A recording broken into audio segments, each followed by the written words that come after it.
안녕하세요. 저는 올해 딱 30살인 여자이고 24개월 된 예쁜 딸이 하나 있습니다. 사실 저와 남편 사이에 커다란 위기가 여러 차례 있었어요. 결국 참다 못한 저는 남편에게 이혼 소송을 걸었고 당당하게 승소했습니다. 법원 판결에서 제가 매우 유리하게 판결이 나서 딸아이의 양육권도 제가 가져올 수 있었어요. 어디에다 하소연하기엔 창피한 일이라 이렇게 사연을 보내게 되었습니다. 저는 고등학교를 졸업하고 성인이 되자마자 자연스럽게 대학교에 입학했습니다. 그리고 그의 부모님 두 분을 잃었습니다. 불의의 사고였어요. 부모님은 금술이 아주 좋으셨습니다. 저와 제 여동생이 슬슬 앞가림을 할 수 있는 나이가 되면서 부모님은 주말마다 국내 여행을 다니셨고 어떨 땐 기간을 조금 더 길게 잡아 두 분이서 해외로 여행을 다녀오시기도 했지요. 가족끼리도 많이 갔지만 저와 제 여동생은 간헐적으로 참석하기 시작했습니다. 그것 때문인지 부부끼리의 여행이 되어버렸죠. 대학교에 입학해서 대학 생활을 즐기던 어느 날이었습니다. 그날은 눈이 부시도록 맑은 날이었어요.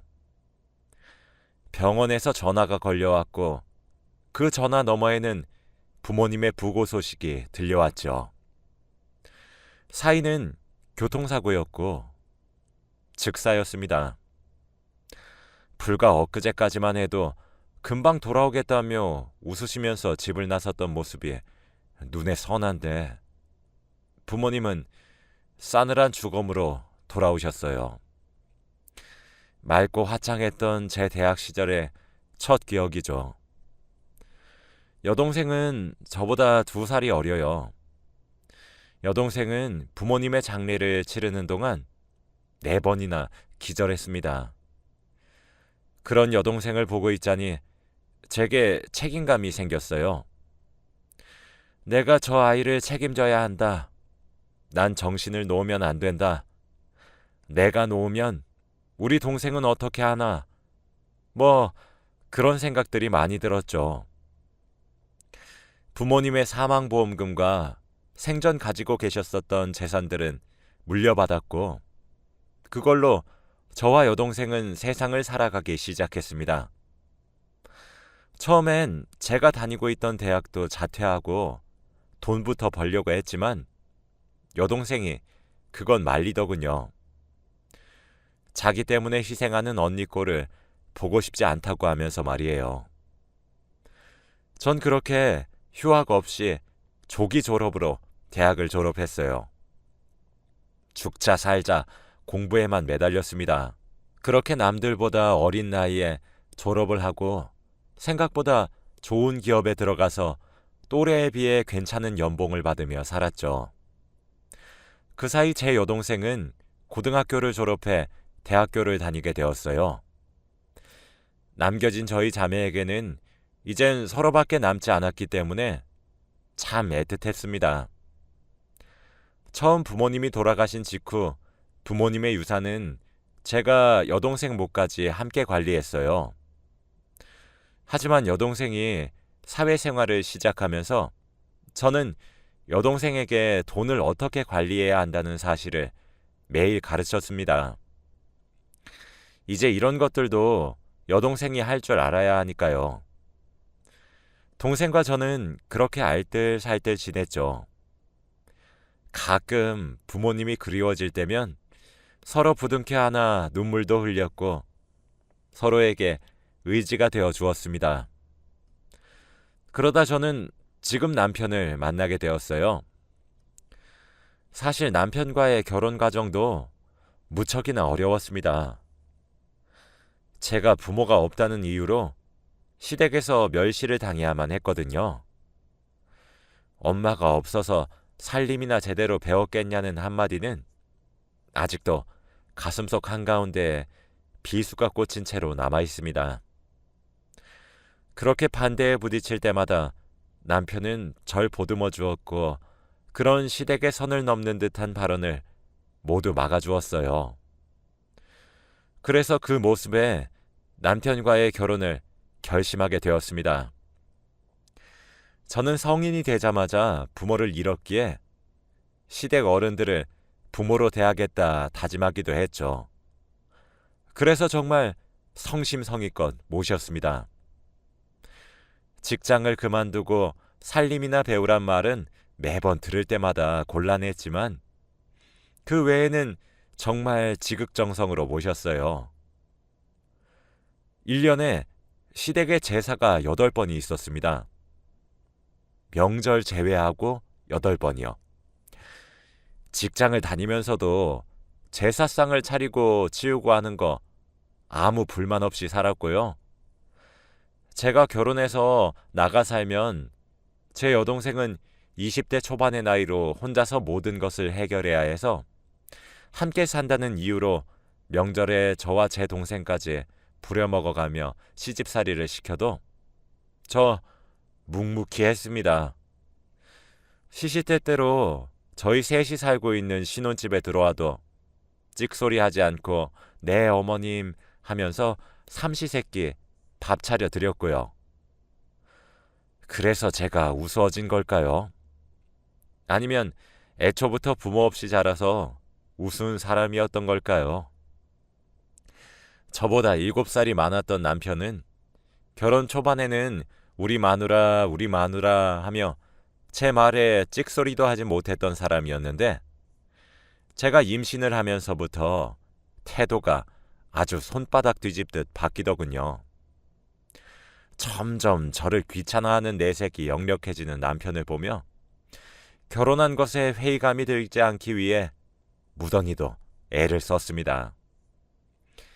저희 결혼할 때 집 산다고 시댁에서 1억 정도 보태주신 걸로 생색을 내셨죠. 실제로는 남편보다 제가 1억을 더해 갔는데도 말이죠. 그래도 어쩌나요? 이미 아이가 생겼고 전 가정을 깨고 싶지 않은 마음이 컸는데요. 아이를 출산하고 난 뒤 조리도 해야 했기에 직장에다가 육아휴직을 냈습니다. 아기를 낳고 몸도 다 추스르지 않았는데 시어머니가 신혼집에 들락날락 거리시더군요. 집에 오자마자 씻지도 않은 손으로 신생아를 만지려고 하는 어머니의 손길에 난생 처음으로 시어머니께 큰 소리를 쳤습니다. 시어머니는 유난 떨고 앉아있다며 저를 비웃고 그냥 만지려고 했지만 다행히 남편이 최소한의 개념은 들고 있었던 것인지 자기 자식이라 딸아이는 소중했던 것인지 시어머니의 행동을 지적해서 넘어갔어요. 그 이후로도 저희 아이에게 학대로 보일 만한 짓거리를 얼마나 많이 하셨는지 모릅니다.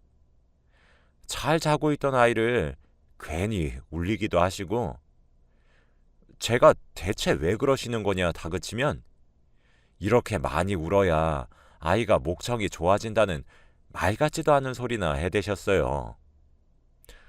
서럽게 우는 아기를 안아서 달래려고 안으면 그렇게 안아줄 버릇하면 손 타서 예민한 애가 된다고 하시면서 아이를 안으려는 제 손등을 짝소리가 날 정도로 내려치기도 하셨죠. 제가 시어머니께 폭발했던 사건이 있었습니다. 그날도 어김없이 시댁 식구들 전부가 저희 집에 찾아왔었어요. 여동생은 밖에 나가고 없었죠. 제 여동생은 그렇게 시댁에서 찾아오면 알아서 눈치껏 밖으로 나갑니다. 그런데 음식을 나른다고 제가 한눈을 판 사이 거실에서 잘 자고 있던 아이가 엉엉 울면서 빽빽 악을 쓰고 울고 있더라고요. 음식을 나르다가 말고 너무 놀라서 아이에게 갔는데 아이의 입에서 소주 냄새가 나더군요. 예, 맞습니다. 굳이 말하지 않아도 아시겠죠? 그래놓고 우는 꼴을 보며 아이고, 목청도 좋다 하면서 깔깔 웃으시는데 저는 그 자리에서 이성을 잃어버리고 말았어요.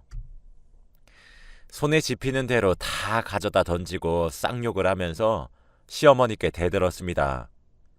당장 내 집에서 꺼지라고 화를 내면서요. 지고지순하게 내내 하던 며느리가 눈이 뒤집혀서 난동을 피우니 시댁 식구들도 전부 얼었겠죠. 시어머니는 그 와중에도 제 머리채를 잡으려고 하셨는데 저는 그런 시어머니를 발로 차버렸습니다. 자빠져서 아이고 아이고 하는 시어머니를 보고 있으니 내가 이렇게 쉬운 걸 그동안 해오지 못했나 싶더군요.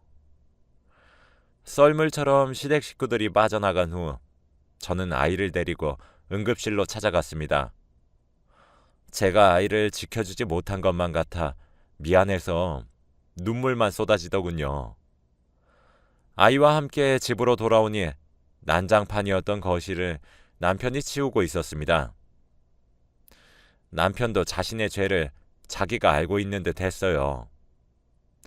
전 남편에게 더는 이렇게 살지 못하겠다고 나를 개처럼 취급하는 건 참을만 했는데 어떻게 내 배 아파 낳은 아직 신생아인 애한테 그런 짓을 하냐며 이혼하자고 얘기를 했습니다. 남편은 싹싹 빌더군요.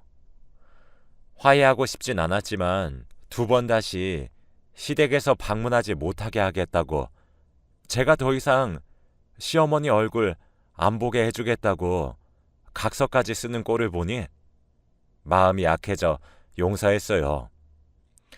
이게 첫 번째 이혼 위기였죠. 남편은 3남매여서 위로 형 하나와 밑으로 여동생이 하나 있었어요. 시누이는 결혼하지 않을 거라며 큰 소리를 뻥뻥 치고 시집살이를 하는 저를 보며 이렇게 살고 싶지 않다며 비수를 꽂았던 사람이었죠. 그런데 그런 시누이가 사고를 쳐서 급하게 결혼을 하게 되었습니다.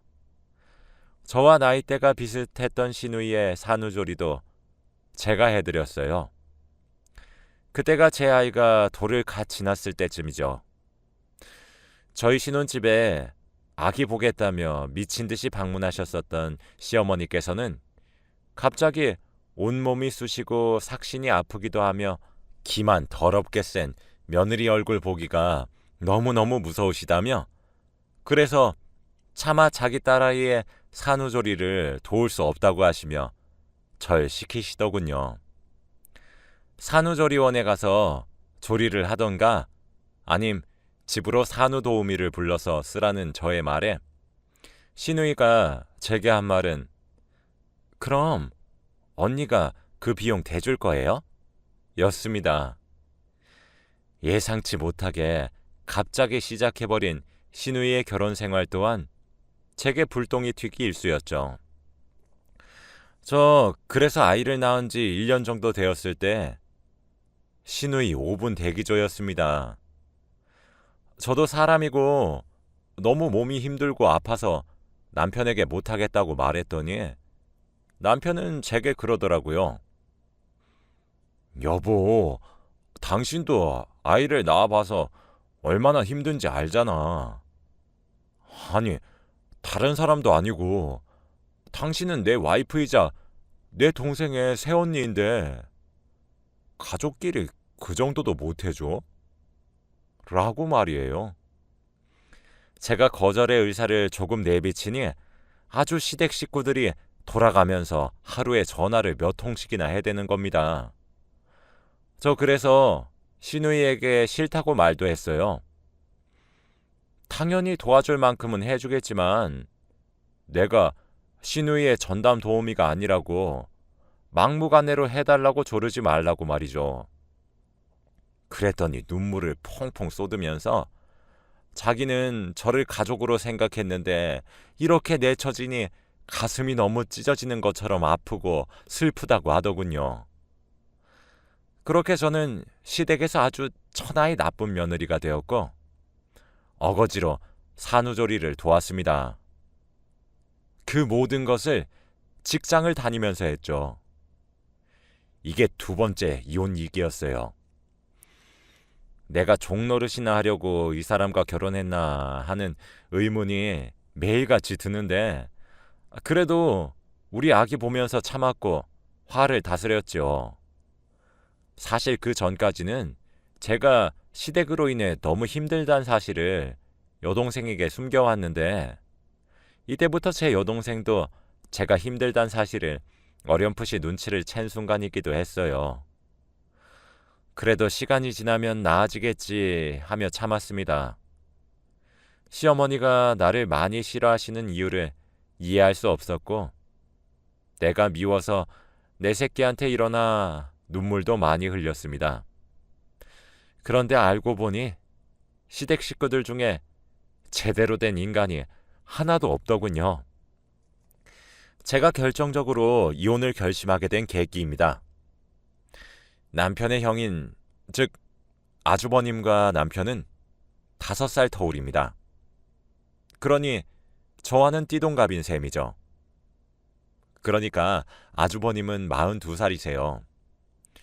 그런데 이 사람이 제가 출산을 하고 난 뒤 시댁살이를 시켜보다가 자기 부모 따라 신혼집에 몇 번 드나들더니 제 동생과 겹사돈을 맺고 싶다고 하더군요.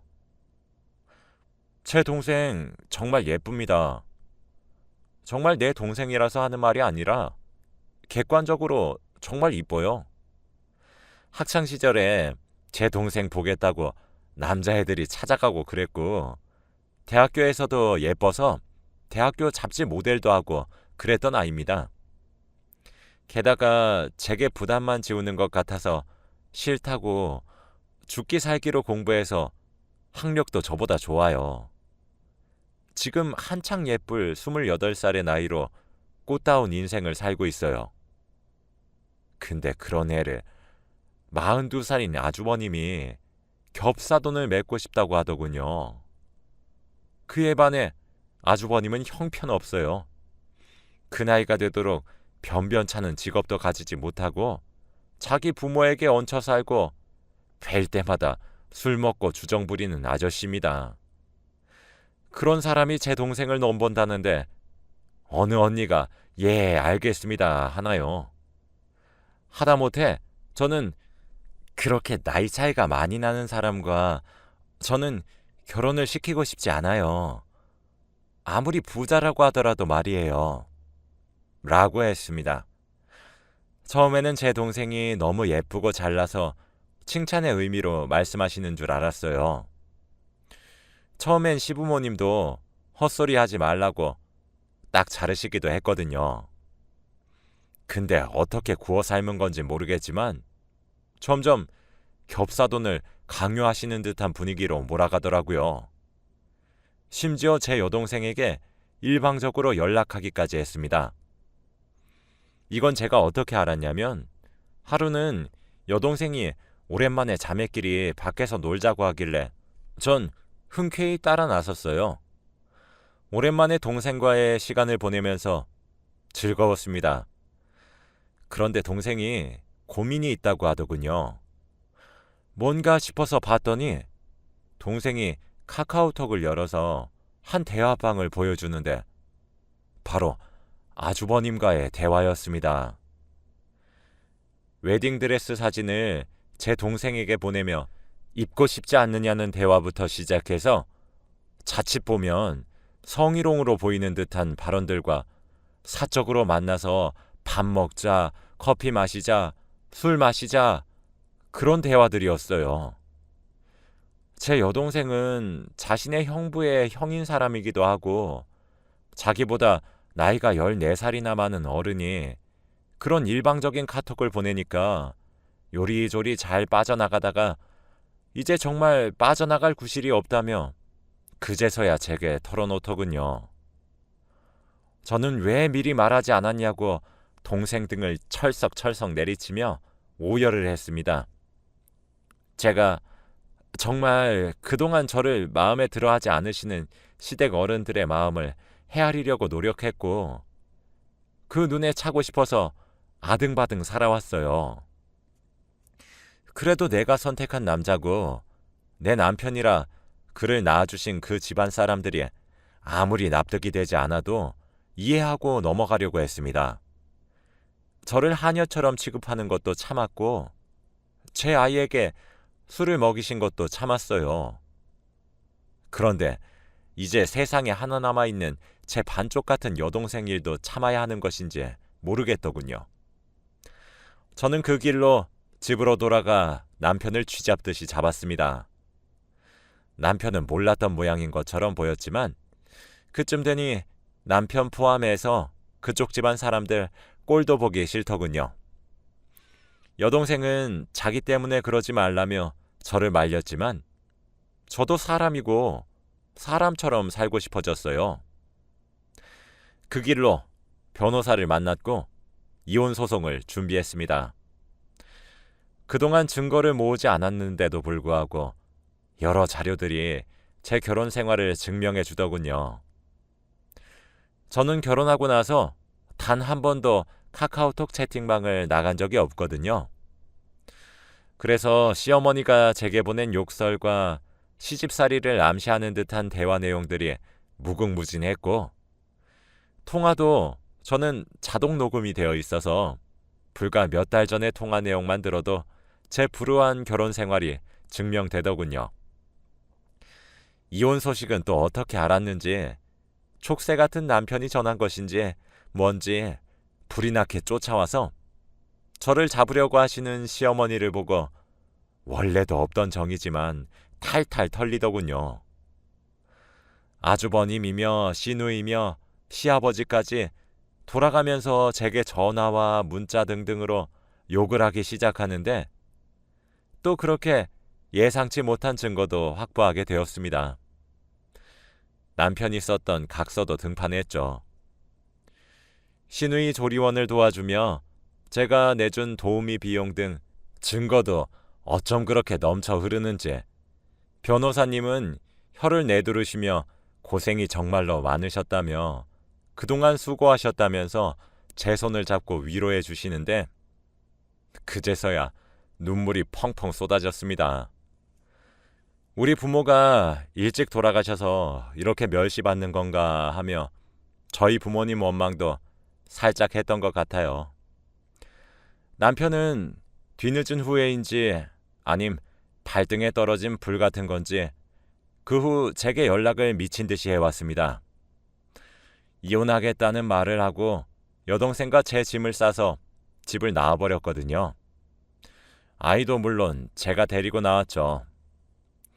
법원에서는 다행히도 제 손을 들어주셨고 결혼을 할 때 물질적으로 제가 더 많이 준비했기 때문에 재산 분할도 제대로 받을 수 있었습니다. 그리고 시어머니의 부당한 시집살이로 인해 혼인 파탄이 난 것이 틀림없다며 정신적 위자료 명목으로 돈을 받을 수 있었고요. 아이에게도 주 양육자였던 제가 돌보는 것이 맞다는 판결이 나서 양육권도 제가 받을 수 있게 되었습니다. 이혼을 하고 나니까 알겠더군요.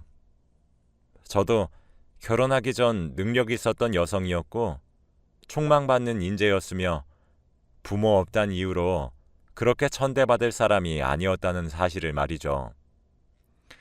제 아이로도 모자라 여동생까지 위협을 받고 나서 정신을 차린 제가 멍청하게 느껴지기도 합니다. 재산 분할도 원활하게 이루어졌기 때문에 하루빨리 집을 정리하고 저와 여동생은 새로운 보금자리를 마련해서 살고 있고 여동생의 응원에 힘입어 현재 저는 복직을 준비하고 있습니다. 약 2년간 휴직이란 휴직은 다 끌었었기 때문에 조심스럽게 복직 신청을 희망했는데 다행히 회사 측에서도 흔쾌히 받아주셨어요. 남편은 뒤늦게 이혼 소송에서 패소를 하고 나서야 현실을 깨달은 것인지 제게 미안하다며 연락 오고 있는데 이것도 조만간 변호사님을 찾아가서 정리하려고 합니다. 아직 30살밖에 되지 않는 나이인데 우리 아이에게 편모 가정을 가지게 해준 것 같아 너무 미안하지만 우리 아이도 조금 더 크고 나서 제 결정을 존중해 줄 것이라고 믿고 있어요. 제가 잘 키울 테니까요. 이제 막 새로운 도전을 하게 되어서 많이 불안하기도 합니다만 생각보다 기분은 나쁘지 않고 오히려 좋습니다. 제 새로운 도전을 여러분들도 응원해 주셨으면 좋겠어요. 지금까지 제 긴 이야기를 들어주셔서 감사합니다. 요즘 코로나가 기승을 부리는데 다들 건강 조심하시길 바라고 오늘도 행복한 하루 보내시길 바랍니다. 감사합니다.